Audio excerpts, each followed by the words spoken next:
Hello guys, welcome back to our channel. आज हम बात करने वाले हैं दो ऐसे शहरों के बारे में जिन्होंने दिल्ली के बढ़ते पॉल्यूशन और कंजेशन को देख के जन्म लिया, गुरुग्राम और नोएडा। ये दोनों ही शहरों की नींव एक controversial yet visionary politician Sanjay Gandhi ji द्वारा रखी गई। चलिए एक एक करके समझते हैं। 1975 इमरजेंसी लगने के 6 महीने बाद संजय गांधी जी को एक आइडिया आया to depollute and decongested Delhi.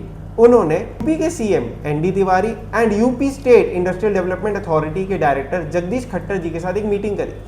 उन्होंने उन्हें एक आइडिया बताया कि दिल्ली में छोटी बड़ी जितनी भी पॉल्यूटिंग इंडस्ट्रीज है उन्हें यमुना के उस पार ले जाया जाए। इसी विजन को परस्यू करके 1976 में Noida new Okhla industrial development authority का जन्म हुआ। If you closely look at the map of Noida, you will see that first 10 sectors are totally dedicated to industrial development. फिर 1976 में नोएडा अथॉरिटी को बनाया जाता है, which gives full power to authority for faster and better executions of the plans. उस time पे पूरे भारत में ऐसी अथॉरिटी नहीं थी जिसके पास नोएडा अथॉरिटी जैसी पावर्स हो। नोएडा स्टार्ट तो हुआ था इंडस्ट्रियल विजन के साथ, लेकिन बाद में रेजिडेंशियल सेक्टर्स का भी उसमें कटना स्टार्ट हो गया था। नोएडा का मैप देखो तो क्लियरली समझ आता है कि कैसे ये वेल प्लान्ड सिटी है। Violet colour depicts industries, yellow colour for residential, blue is for public utilities like school, colleges, hospitals. हर सेक्टर के अंदर ग्रीन बेल्ट्स और पब्लिक यूटिलिटी मैंडेटरी रखे गए हैं, which clearly depicts that Noida is not just fast executed city but also well planned. और एक सबसे अच्छी बात, नोएडा का हर सेक्टर रेक्टेंगुलर शेप में डिजाइन है, which means to reach a single point you have 4 alternative routes, जो कि ट्रैफिक फ्लो को स्मूथ करता है।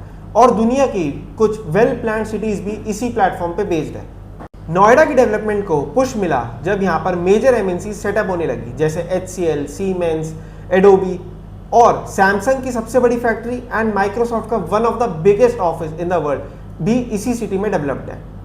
नोएडा, ग्रेटर नोएडा बेल्ट हमारे देश की 40% से ज्यादा मोबाइल नीड्स को फुलफिल करते हैं। इसी बेल्ट को मोबाइल मैन्युफैक्चरिंग हब भी बोला जाता है। इसी रीजन की वजह से फॉक्सकॉन जैसे बड़े ग्लोबल ब्रांड्स भी यहाँ पर इंटरेस्ट ले रहे हैं। और अब तो गौतम बुद्ध नगर डिस्ट्रिक्ट में एशिया का सबसे बड़ा इंटरनेशनल एयरपोर्ट बनने जा रहा है, जो ऑपरेशन होते ही नोएडा का सबसे बड़ा ग्रोथ इंजन बन जाएगा। And Noida and greater Noida भी इसी डिस्ट्रिक्ट का पार्ट है। अब गुरुग्राम पर चर्चा करते हैं। नोएडा की तरह ही गुरुग्राम भी फार्मलैंड हुआ करता था। संजय गांधी जी को एक कार मैन्युफैक्चरिंग प्लांट खोलना था और चीप प्लांट्स के होने की वजह से उन्होंने गुरुग्राम चुना और वहां पर मारुति का प्लांट सेटअप किया। इसके बाद प्राइवेट बिल्डर जैसे DLF ने गुरुग्राम का लैंडस्केप बदलना स्टार्ट किया। अब प्रॉब्लम यहाँ स्टार्ट हुई कि जहां पर तो बिल्डर्स ने हाथ रखे वहां डेवलपमेंट हो गई, लेकिन बाकी जगह अभी भी 1970 की 2D सड़कें और बड़े गड्ढे ही है। और सबसे बड़ी कमी, प्लानिंग का बेसिक स्ट्रक्चर ही मिसिंग है। अब बिल्डर्स ने जमीन के ऊपर तो बढ़िया बिल्डिंग बना दी, लेकिन जमीन के नीचे ड्रेनेज सिस्टम डालना शायद भूल गए। तभी 1 घंटे की बारिश गुरुग्राम को पूरा डुबा देती है और हमें रील्स में देखने को मिलता है 100 करोड़ के फ्लैट्स के बेसमेंट की पार्किंग में डूबी BMW और मर्सिडीज कार्स। गुरुग्राम की डेवलपमेंट बहुत तेजी से हुई। यहाँ पर बहुत जल्दी बहुत सारी मेजर MNCs कंपनीज सेटअप हुई, जो कि इंक्रीज करे एम्प्लॉयमेंट। लेकिन गुरुग्राम इन सब चीज़ों के लिए रेडी नहीं था। बढ़ती पॉपुलेशन लेकर आया कंजेशन, और इसका मेजर रीजन है कि गुरुग्राम के पास कोई भी लैंड एक्सपेंशन स्कोप नहीं है। गुरुग्राम के नॉर्थ एंड ईस्ट में आता है दिल्ली, साउथ में अरावली रेंज और वेस्ट में हरियाणा रूरल। यानी Gurugram has no scope of expansion in terms of land, जिसके चलते गुरुग्राम भी मुंबई की तरह रेंटिंग एंड बाइंग दोनों ही अनअफोर्डेबल हो जाएगा।